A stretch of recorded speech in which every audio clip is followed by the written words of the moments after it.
Welcome to the Healthy Heart Show, where we pull back the curtain on conventional medicine and dive into the root causes of cardiovascular health. If you are concerned about high cholesterol, high blood pressure, heart attacks, stroke, or atrial fibrillation, this is the place for you. We will provide natural heart information that will help you prevent, treat, and reverse any ailment, leaving pills and procedures out of the picture.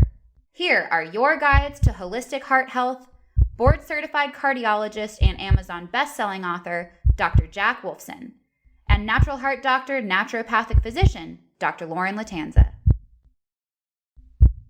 Hello, I'm Dr. Jack Wolfson, board-certified cardiologist at Natural Heart Doctor, and welcome to another episode of the Healthy Heart Show, where our goal here is to provide you the best heart health and wellness information by bringing you some of the best guests on the best topics and the most important things you need to know to achieve your 100-year heart. So in this episode, I've got a special guest with me, Carrington Beecham. If you don't know Carrington, she's one of our super duper health coaches at Natural Heart Doctor. Carrington, good morning to you. Good morning. Good morning, Dr. Jack. All right. So again, Carrington, has been with us, for years, and so many of you know her already. And if you don't know her, you got to, schedule a meeting with her, talk with Carrington, find out, pick her brain. She's absolutely brilliant.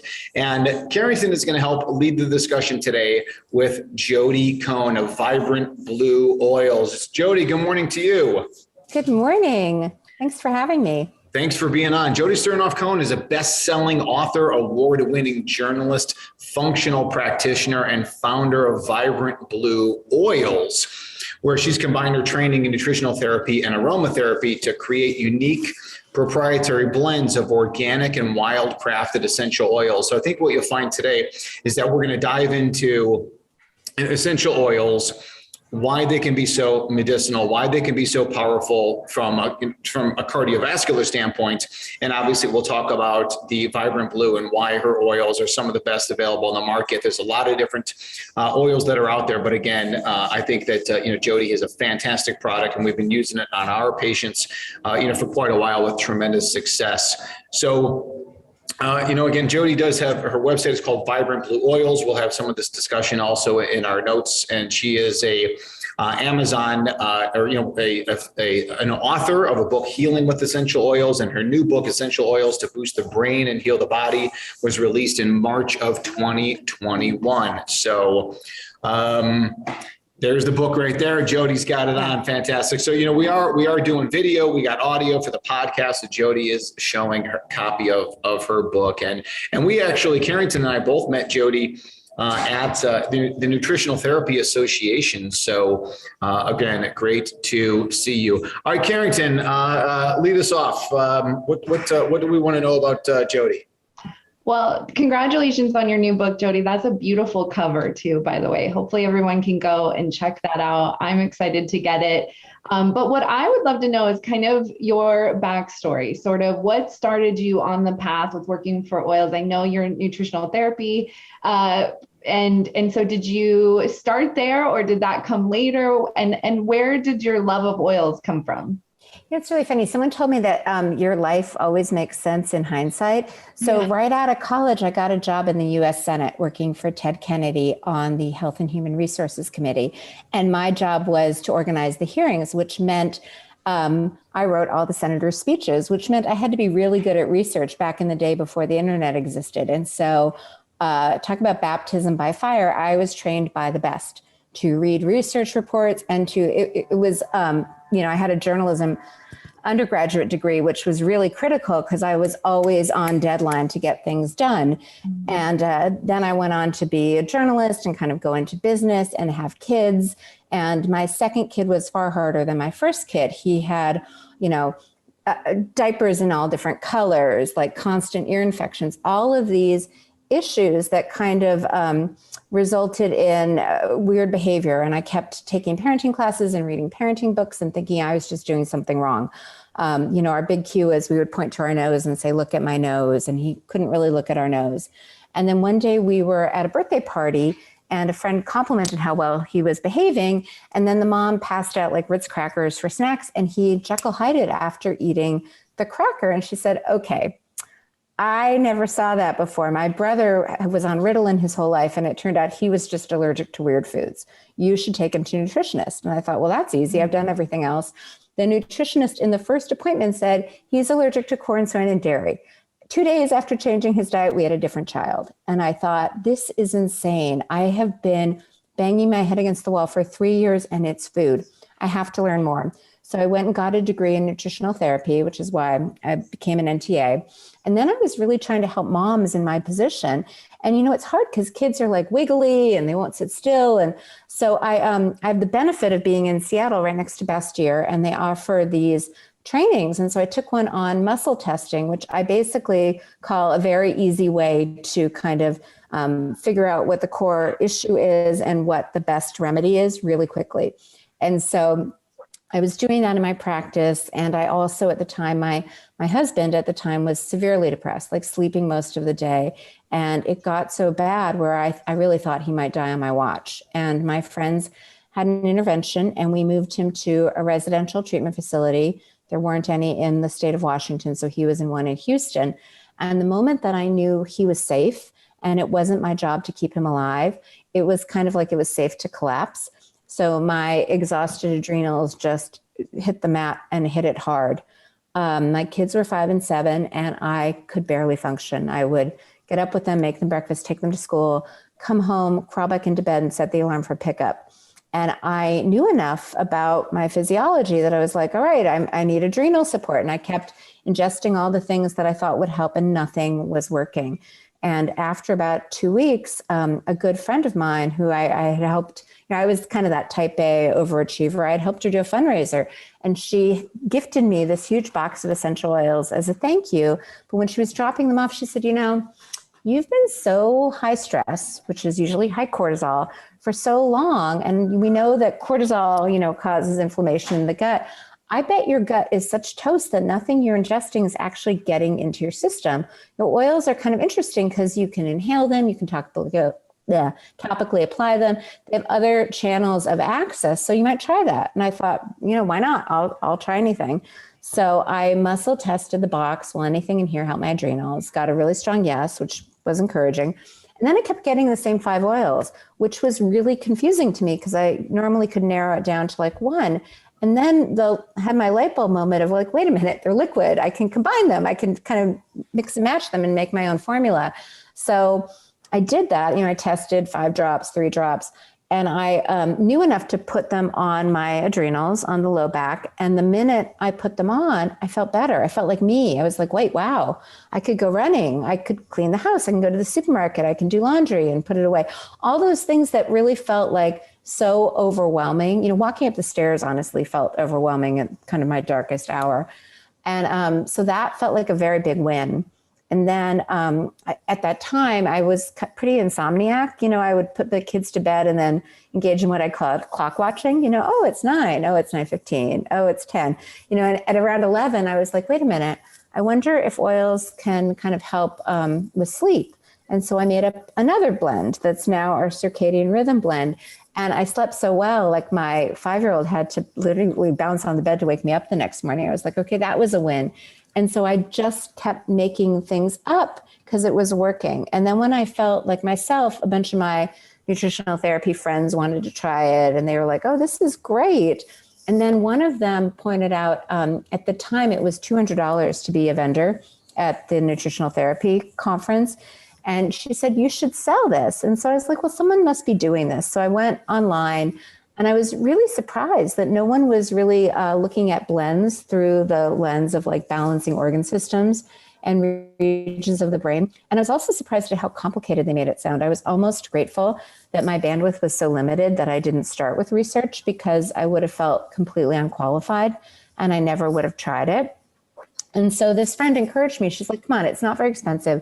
Let's just go to the conference. Let's see, you know, if it makes sense to other people. So we made 100 test kits, and we went to the conference, and it was Friday, Saturday, Sunday. And we sold out within the first 2 hours on Friday.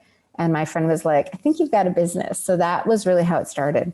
Fantastic backstory. Thank you so much on that, Jodi. And I think, from all these different backgrounds, obviously it gives you such, unique perspective, and then to have like the life experience, that you've had, and then, to ultimately, I think the best practitioners too are the people that help to recover themselves. So it's interesting, how you got onto that journey. So, Carrington, in your experience, again, you've advised people on the use of oils and stuff like that, and maybe maybe you can help direct us as to kind of how you think, and then ask this of Jodi as well, as far as when we look at individual oils, and why it's really easier to come up with these different blends, and how we use blends in our practice, and what are the opportunities for cardiovascular patients. Well, I think that that's what initially drew me to your company, Jodi, is the blends, because I think just like what you just said, there's a huge learning curve. And if someone is dealing with a lot of stress, brain fog, not feeling good, it's very overwhelming to try to overcome that learning curve of essential oils, and also to feel safe doing so too. And then I also believe that there's an exponential sort of compounding effect to the oils when you join them together. And so getting the benefits of not having to, make your own roller balls and figure out the blends and put them in the right ratios, and to just have one that you can dose specifically for the condition that you're trying to treat, and use them really medicinally, because they are medicinal. So that's what drew me to yours. And so is that what made you come up with the blends versus the individual ones like sandalwood or lavender? And can you speak more to that, just like the benefits of blending the oils? Yeah, I mean, you made a valid point. When you combine things, it is exponentially more powerful. And when you start looking at the research, it's really fascinating, because everyone thinks like, oh, lavender for sleep. When you look at the research, it's never lavender in isolation. It's always blends. Blends are by far more powerful than the single oil across the board in every case. I mean, there are some amazing single oils, like there's absolutely nothing wrong with adding lavender to your bath. That's a fabulous choice. If you get a burn, you can use lavender. If you have a skin condition, you can use frankincense. Like, single oils are absolutely great. It's kind of like eating an apple, great. But, if you're going to combine apple into a salad, it amplifies the flavor. There's really this synergy and this alchemy to combining them. I mean, even if you think about musical instruments or like singing, ensemble singing adds various tones and elements, and it's just so much richer and fuller. And so that's what I'm really doing. And then the other layer to it. So what I've come to realize is that a lot of people, our guts are not as healthy as they used to be for a number of reasons, GMOs, just toxicity in the environment. And so most of the remedies historically have gone into the body through the digestive channel. And when that is, it's kind of like traffic, right? If there's no traffic jam, you fly. It works really efficiently. But if there's any kind of inflammation or compromise in your ability to assimilate nutrients or remedies that way, then maybe you look for the shortcut. Maybe you get off the freeway and go on the side streets. So what are the other ways to assimilate things into the body? The skin. We know that, when you put something like oil on the foot, you can pretty much taste it in the mouth immediately. Things travel through the skin. We use hormonal creams, we use nicotine patches. And then the other thing that's really challenging is the nasal passageways, like the olfactory channel cells, the big ways, especially brain-related remedies, is it's really hard to cross the blood-brain barrier and get things into the brain. Like, we know that essential fatty acids get through, and that's because they're the right size. They're the right key to unlock that door. The blood-brain barrier only lets super small fat-soluble molecules through. So oils and the sense of smell actually get in when other remedies do not. So it's just really taking advantage of, they're natural, they're clean, they're derived from plants. Plants are really the basis of all medicine, and they're able to get into your system through kind of these back doors when the main channel might be slightly compromised. The Healthy Heart Show will be right back after we take this quick break to hear from our sponsor. Would you like to drink great tasting coffee that's also good for your heart health? Cardiology coffee is your answer. This 5-star rated coffee is delicious. It's a gourmet coffee that begins with whole organic beans, hand-selected and carefully roasted. It's tested and certified to be free of pesticides, mold, and other toxins. Cardiology coffee is great for your heart, and you're going to love how it tastes. Order now online at cardiologycoffee.com.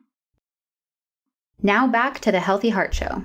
And so let's use this opportunity, Jodi, to maybe dive into some of the blends as they can most specifically help people with cardiovascular issues. I know you're very passionate about the autonomic nervous system, sympathetic versus parasympathetic. I think so much of cardiovascular disease and disease in general is because of an imbalance in the parasympathetics and sympathetics, certainly as it pertains to things like high blood pressure, atrial fibrillation, even cardiomyopathy, congestive heart failure, so many different things. And I know, once again, one of our favorite blends that we use is called Parasympathetic. So maybe talk about parasympathetics and give us some guidance as to how oils can help balance the autonomic nervous system.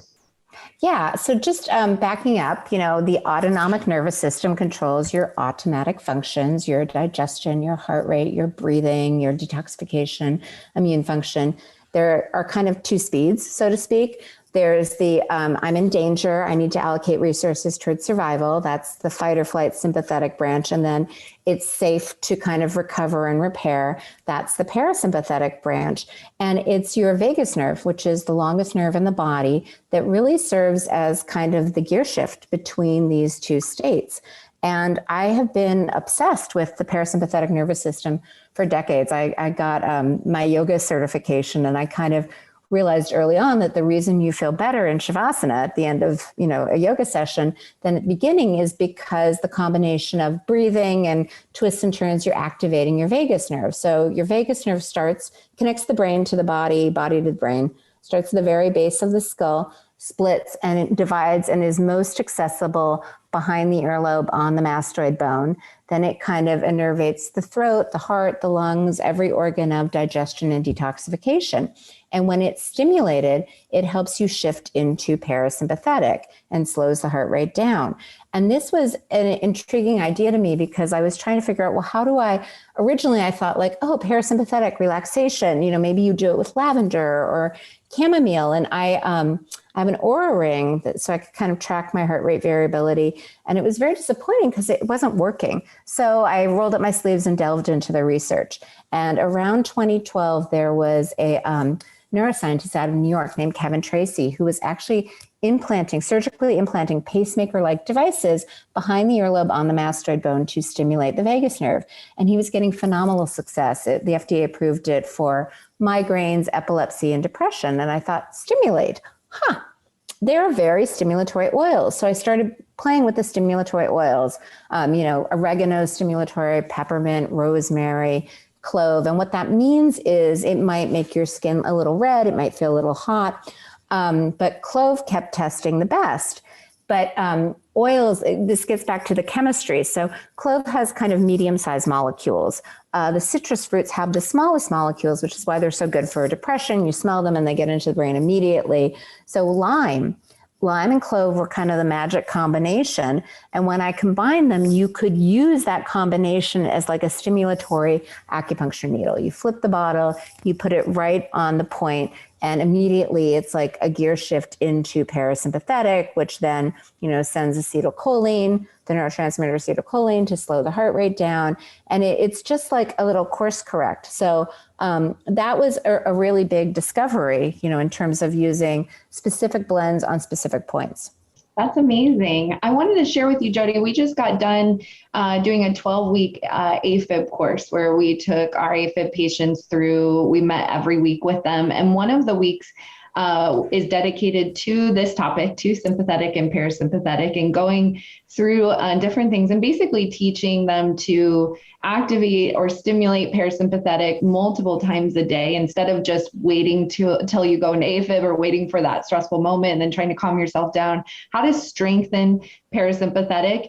And your parasympathetic blend, your oil, was one of the main things that we recommended during that week. And so we saw really great outcomes during that week. It was pretty awesome. But we included that as part of our steps of 5 to 7 things to do to stimulate the parasympathetic.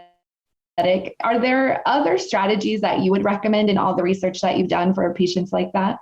Yeah, there's so many. And it's funny that you say that, because I was following Jodi Cohen, who, was kind of screaming into the wind about the vagus nerve and parasympathetic for decades. But his strategies are like gag yourself with a tongue depressor, gargle with freeze. I mean, all of these things, like breathing exercises, box breathing, people can do. It's kind of breathe into the count of 4, hold for the count of 4, breathe out for the count of 8. Like that people will do, but like compliance was horrible because everyone's like, terrify myself, all of these things. But with an oil, they do comply. I actually, for the book, I created a free chapter. If you go to boostthebrainbook.com/gift, I have a whole guide of 25 strategies to activate the vagus nerve. Some are as simple as like sleeping on the right side helps to do more. If you think of using your tongue like a paintbrush and painting the roof of your mouth, you can do that. There are certain tapping exercises, tapping on meridian points that help you activate your vagus nerve. So yes, many roads lead to Rome. It's just kind of picking what's the one that I'll actually do. Yeah. Yeah, no, that's, again, excellent information. And, when we talk about people with high blood pressure, people with these different cardiovascular diagnoses, I mean, we just find that people are just in such sympathetic overdrive these days, chronic stress. And of course, when you're under chronic stress and your body thinks it's constantly being chased by a tiger, well, then you don't have good digestion. And then once your digestion is off, it just leads to downstream issues, whether it's heart attacks, strokes, heart rhythm problems, cardiomyopathy, blood clots, really you name it. So, I think, Jodi, over the years, we've told people, right, some of these different techniques of gargle, sing, hum, or even telling people to dunk their face into an ice bucket. Who's going to do that? Nobody's doing that. I know I don't want to do that. So other people aren't going to do it as well, right? Yeah, really good point. Compliance was really easy on the essential oil, a lot lower on the ice baths and cold showers that we tried to get them to do. Now, Jodi, is this something again that we're talking about using, for example, the parasympathetic blend on that area right behind the ear on that bony process called the mastoid, and really trying to again get access to the sensory portion of the vagus nerve and activating that system? What's the protocol for that? Is that something that people do as needed? Is it daily? How often? So when people are just starting out, I love BJ Fogg's idea of like linking a new habit to an existing habit. So I just tell people to leave it by their toothbrush, and, because most people know to brush their teeth first thing in the morning before they go to bed, and do it then, because then they'll remember. And when they start to notice like, oh, I feel better, oh, I feel calmer, then I try to up level them to like try to do it before meals so that it, kind of drops your nervous system into parasympathetic so you can better digest, absorb, and assimilate your nutrients. And then when they start to love it and they're carrying it in their pocket, I tell them use it as much as you need it. Like I swear, election night, I think I was using it like every 3 minutes. I'm like, I can have a drink or I can use my oil. So it's just kind of, some people leave it in their car because traffic is a big trigger for them. So it's just kind of, you know when you're thirsty and when you need to drink water, you know when you're feeling anxious, and it helps to kind of just gear shift into parasympathetic. Is there like an acute dosage? I mean, essential oils are so concentrated, so powerful and strong, even just one drop of them. But like, let's say for an Afib patient that goes into Afib and wants to use everything they can to kind of help them in that moment. Is it valuable to do is more, or, what would be an acute dosage, or is there not one? I think that I really do trust innate intelligence. Like, if you're starting to get a cold, you might mega dose like 500 milligrams of D 3 times a day for that day until your cold symptoms subside. And then you're not going to do that every day, so like election day, when our future was so uncertain, I was incredibly anxious. So I did it a lot that day, but I don't do it every, it's kind of like, this is a funny story, but when I was in college, it was Passover, and I took one matzah at breakfast or something. They're like, okay, so you have one for breakfast. How many do you have for lunch? And I'm like, it's kind of, maybe none, maybe one, it's really like what you feel like. And so I really do, as long as you're doing it at least twice a day, if it feels good and you want more, go for it. But I feel like everyone's individual and they all get to make their own adventure. You mentioned putting it on the adrenals. I have never done that before. Not that, well, I have a different blend for the adrenals. I have an adrenal blend. And actually that's fascinating. So I mentioned I do yoga, and I've noticed that when my adrenals are balanced, my literal physical balance is better. And so sometimes like I'll try holding tree pose, and if I wobble, I'll smell the adrenal blend and I stop wobbling. We really tried, there's this idea that every organ has its own frequency, and plants have their own frequencies. So you can almost combine plants like you would mix colors, take blue and red and you get purple, add some white, it's lavender. If you kind of combine different plants, you can kind of match the resonance of a healthy organ system. And so it's almost like putting a flotation device on your kid when they're learning to swim. It keeps them, it teaches their body what balance is. Or when you're trying to teach a kid to ride a bike, it's a variety of factors. You're balancing and you're moving. And it's so interesting. It's not like there's like every kid follows the same trajectory. It's mostly when the body recognizes, oh, this is what it feels like, and then it can do it. So we're just trying to offer that external support for the organ system so it can return to balance and healthy function. That's amazing. And what would you find is really the biggest contributing factors to sort of throwing people out of balance, putting them in this dominant sympathetic state? The news. Yes. I think fear of the future is the biggest thing. I mean, I really do think mindset is everything, and when you think we're all going to die tomorrow, that's kind of hard. It's kind of hard to like go about having your happy day and feeling safe. It's a number of things. It's kind of your mental state. It's toxicity in the food, the air, the water. It's, how quickly can you detoxify? Like when your liver, gallbladder, lymph is compromised, the toxins linger longer and kind of turn on the immune system, which turns on inflammation. So it's a variety of things. Lack of sleep. If I had to boil it down to three things, eat, sleep, move. If we can get you sleeping through the night, if we can get you moving every day so that blood and lymph are flowing, and if we can kind of help manage your stress, that goes a long way. Yeah. That's amazing. That's awesome. What would you say, Dr. Wilson? I think you have similar answers to Jodi, but I've seen you definitely tell people to turn off the news in their plan. Well, I mean, I think that's why we see so much, sickness, these days, is because the last couple of years of fear in so many different levels has led to an unprecedented amount of disease, going on, and just that constant state of sympathetic overdrive, which therefore leads to, right? So, bad, food. When you're under stress, you don't want to reach for a broccoli salad. You're reaching for junk food, or you're staying up late. You're not getting the sleep. Maybe you're spending more time indoors because you're afraid to go outside, and now you're inside. You're in the artificial light. You're again back in the technology. It's a recipe for disaster. So, with that being said, Jodi, what other blends do you guys have that would be beneficial to the cardiology patient? Again, I know you're not making any specific product claims and stuff like that of what you guys do, but again, what blends would be beneficial for somebody with blood pressure, or even somebody with maybe cholesterol issues, knowing that a lot of times cholesterol elevation or abnormal levels are actually, it's a liver problem. So what are those blends we can use to really help us out here? So some of my favorites, we have a circulation blend, which I used to always be cold in my hands and my feet. And so I kind of put it on my wrist points and my ankle points, and it's amazing. It's great with blood flow. And also, like when I was writing my book, I would put it on the back of my neck because your brain is an extremity. So it would just help with circulation. And it does that by kind of dilating the vasculature a little bit. The other one that I absolutely love, because I think even the healthiest of this, lymph, if you think about how the garbage leaves our body, the cells have to be kind of in a safe parasympathetic state to release the garbage. Then it goes from the lymph to the blood, to the liver, to the gallbladder, to the gut, ideally to the toilet.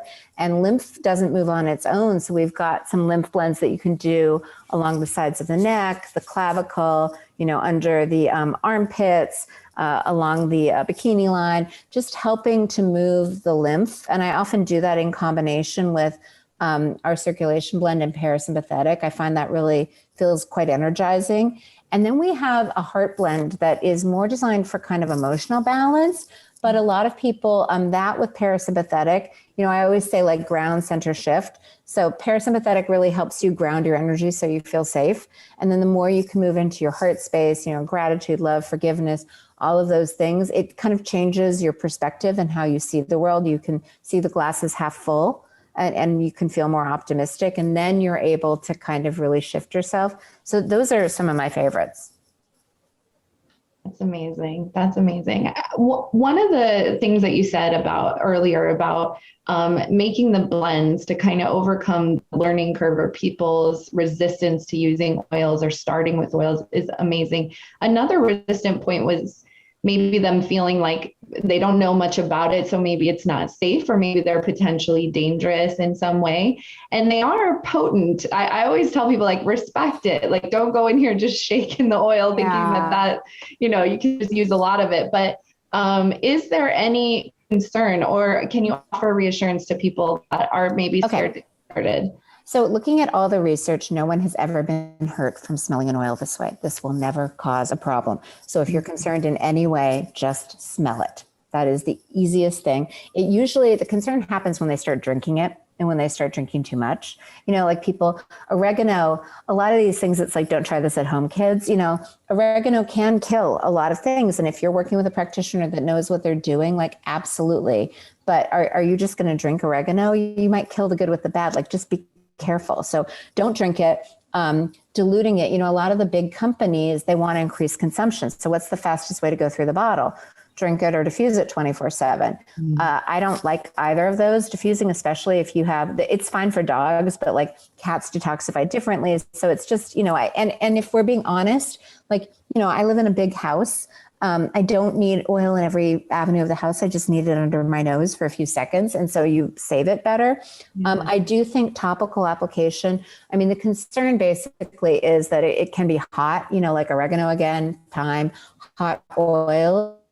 If you put it on an area and it feels like it's burning, here's what you do. You take another oil, anything in your house, olive oil, coconut oil, and just dilute it with that. You don't use water on it because oil and water don't mix. But you won't really get hurt that way. I wouldn't put it on, like, people are like, oh, can I put frankincense on my open wound? I'm like, no, don't. Don't use it on open wounds. Just be careful. And I really do try to kind of detail basic safety practices in my book. But I don't think, as long as you're kind of practicing common sense, you're not going to hurt yourself. Awesome. Fantastic. So, Jodi, wrapping up, tell us some of the best places to find you. Tell us a little bit more about your book, what's inside of the book, and then again, how can people stay in touch with you? Awesome. You can always find me at vibrantblueoils.com. As I mentioned, if you go to boostthebrainbook.com/gift, you'll get 25 strategies to activate the vagus nerve. The book goes into kind of how I see oils working in clinical practice. And, I'm not that person that, like, there's an oil for everything. No, half the time I'm like, you don't use oil for that. That's supplements, or see a practitioner. But I do think it's really great for sleeping, for activating the parasympathetic nervous system, for helping with drainage. So when you're trying to get rid of garbage, it actually leaves the body instead of recirculating. It's great for calming inflammation, and it's great for immune modulation. And I really get into that in the book, explaining things, because I do find that when people understand why something helps, they're more likely to use it. And then I do give a lot of the recipes away, because I recognize that there are people that are familiar with oils. They have a whole pantry full of oils. And, if they feel comfortable blending, then have fun. If that's kind of not your, one year we went berry picking, and I still have jam because we made our own jam. Now, I don't make my own jam. I just buy one bottle when I need a store. But, everyone, I want to meet people where they're at. Excellent. So in our new location, we open up our new location, we're going to have some books on the shelf that we recommend. Jodi, we're definitely going to get your book on there. We'll put the links to where people can get that 25 tips download as well. There's one more thing. Pine needles have an extract that are kind of healthy they kind of help prevent blood clotting, that whole pine tea thing. We have a version of pine tea that we're calling sovereignty, if that's what, yeah, I've noticed just with all the shedding, sometimes I notice I've never had a heart arrhythmias, and I've been experiencing that. And so I either apply it on the clavicle or add a couple drops to water, and that seems to nip it in the bud. I'm calling it Sovereign Tea, TEA, but it's a pine tea. Just because if you look outside my window, I live in Seattle. I can go outside and get pine needles, but some people can't. Fantastic. Excellent. All right, I'm Dr. Jack Wolfson, another episode of the Healthy Heart Show for Carrington Beecham and Jodi Cohen. Thank you so much. And cheers to your 100-year heart. We'll see you next time. That does it for today's episode. Thanks so much for listening to the Healthy Heart Show. Please help us get the word out by liking and subscribing to our podcast and our Facebook page, Natural Heart Doctor. Please show support for our podcast sponsor, Cardiology Coffee, your resource for organic, antioxidant-rich, mold and pesticide-free coffee shipped straight to your door. Learn more by adding @Cardiology Coffee on Instagram and visiting cardiologycoffee.com. This podcast provides materials for information and educational purposes only and should not be considered medical advice.